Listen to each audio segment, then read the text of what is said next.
What's going on? Yep, doing this setup again till I find a better setup in this room. I'm working on it. One day we're gonna find it together and we're gonna be like, wow, this is it. This is the one. Don't ever change it. But anyways, let's get back to the game because I know that's why you're all here. Big Dig. Big Dig is a roll and write by TMG. It plays 2 to 4 players, 8 plus, in about 10 minutes. Now, right off the bat, I'm really excited to play this because I've been enjoying roll and writes.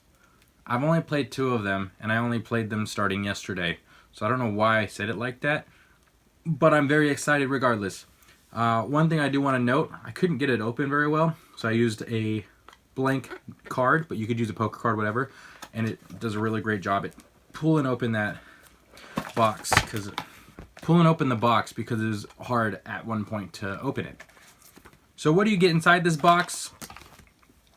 Some boards to write on, some cards to look at, and some pens to draw with, and that's really it.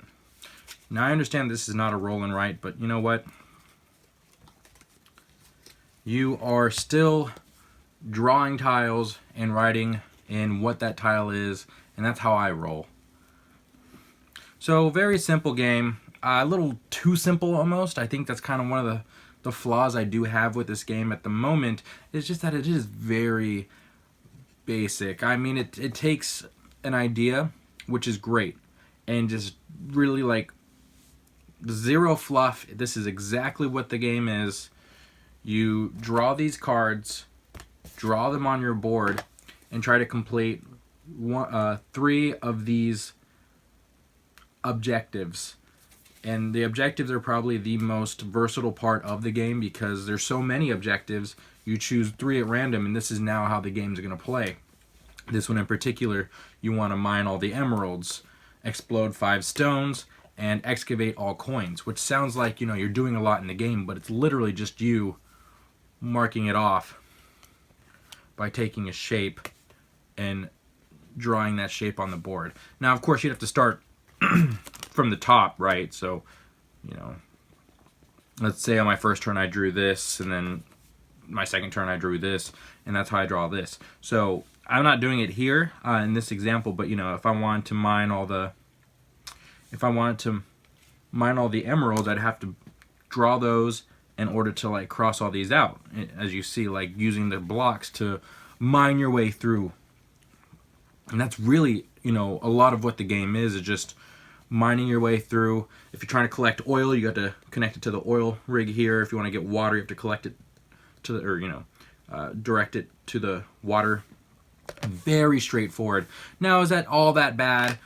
No, because it's quick, it's fun, it's easy to teach, and of course that's always kind of like been a highlight in my series of videos. I like to review games that are simple for everybody.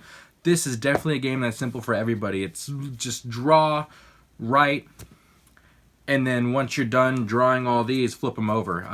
I don't like how there's not that many of these. Especially with larger groups of friends.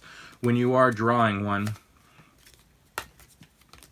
the last person's going to draw the last card, and then just go back right into the center of the pile, and all you do is just flip it over to the other side.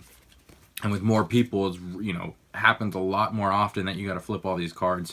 And that could be not a hassle, but just kind of like ruining the flow of the game, in my opinion. But enough about that. The game is cool.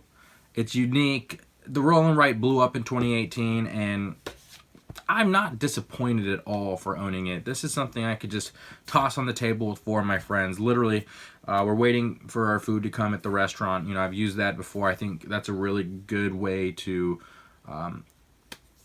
give a game an opportunity to reach a table, is like, can this table be played before your food's out after you order it? Yes, absolutely. There's zero cleanup. It's just writing on this here board, and it plays in 10 minutes. Perfect amount of time.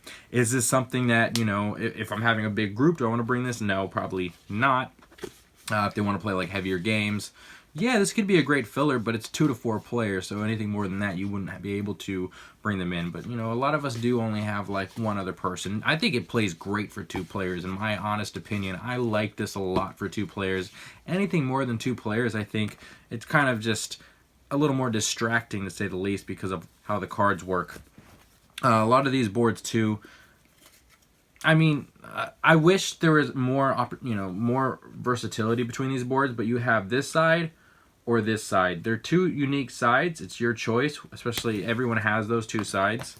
So if you want to play like everyone plays the same side or choose what side you want, it's really more of your opinion.